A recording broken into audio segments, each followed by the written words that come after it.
Hi, everyone, and welcome back. So on every operations section of an incident management team, their post-ops is a little bit different from other teams. Sometimes the divisions come in and we'll report out at the post-ops. Sometimes it's branches, sometimes it's both. It depends on the team itself. It depends on the incident. So what I'm going to share with you is what our model is, and I'm going to share with you the task, purpose, and end state of what that is, what that model is, and then I'll provide a good example of that post-ops, and then we'll have an example of an ineffective example of post-ops. Now remember, if you're the individual coming in to report on that post-ops, you've had a long shift, you may have worked 15 hours throughout the day, extremely busy, dynamic. It could be day 2, it could be day 12, you could be tired and fatigued. And so the importance of sharing your information at that post-ops that's detailed, succinct, is important so that everyone can report through and then you can get to sleep, because sleep is a weapon, as they say, and that's important. So here it is. Intent of post-ops nightly. The intent is it ensures all divisions provide a clear and accurate summary of the day's operations, identify any challenges or unmet objectives, and communicate readiness or concerns for the next operational period. The task is each division will report will report on completed actions, identify any resource needs and issues, and communicate significant observations that may impact future operations. The purpose is the debrief ensures that leadership and other divisions, as well as other sections of the team, have a clear understanding of the current situation, allowing for adjustments and resource allocation and preparation for the next shift and subsequent shifts. And then the end state is all divisions have provided a comprehensive and actionable feedback. The command team has the necessary information to make decisions, and plans for the next operational period are based on accurate and real-time assessments. So what we use is called the SAPPER model. SAPPER is a structured framework often used in military reporting to ensure concise and effective communication. SAPPER is situation, and its intent is to provide a clear description of the current conditions, including the location and status of forces, terrain, and any relevant environmental factors. A stands for action, a summary of actions taken such as firefighting efforts, patrols, or repairs conducted. P stands for purpose, explanation of why the actions were taken, detailing how they align with the broader mission or objectives. The second P stands for plan. The next steps or planned actions moving forward. This section should outline immediate future actions and resources needed. E stands for execution, a review of how well the actions were carried out, including any successes or challenges faced during the process. And lastly, the R stands for result, the outcome of the actions, including whether the desired effects were achieved and any changes in the situation.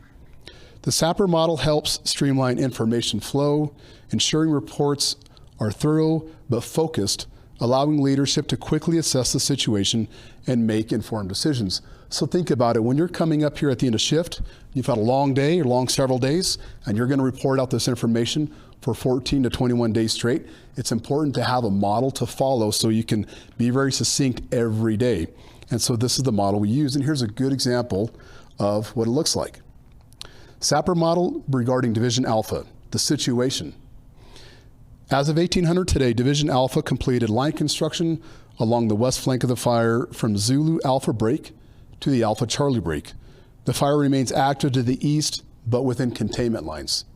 Here's the action. Crews constructed 3.5 miles of hand line to drop point 25, and dozers opened up the old road from drop point 25 to the Alpha Charlie break, completing 2.5 miles of line. All completed line is in field maps. Here's the purpose. The primary objective was to establish a line that could be fired off tomorrow to prevent fire spread to the west, where critical infrastructure and residential areas are at risk.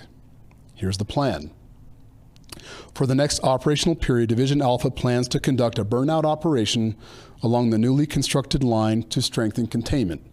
We are coordinating with air operations for aerial support and have staged resources for ignition and suppression. No additional needs. Execution. The line construction went as planned with no major delays. And in closing, ending with result, the west flank is now completely lined.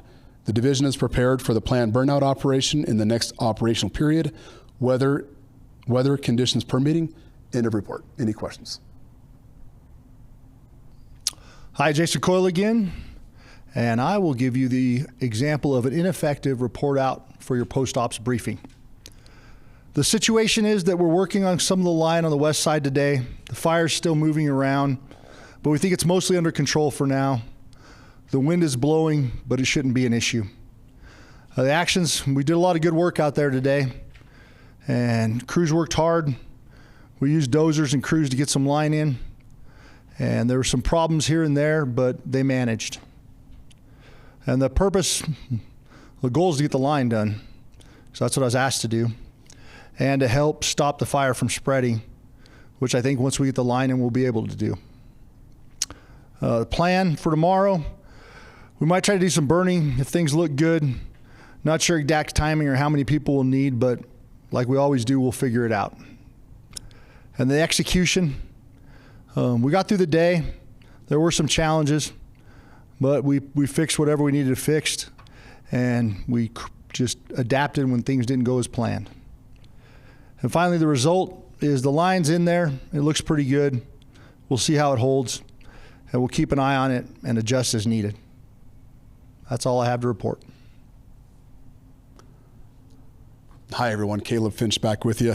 And so you just saw the report out of a good example and a bad example regarding your post-ops. So keep these in mind. The good example, that individual provided specific, measurable updates, highlights resource shortfalls with consequences, and linked those actions to those strategic objectives.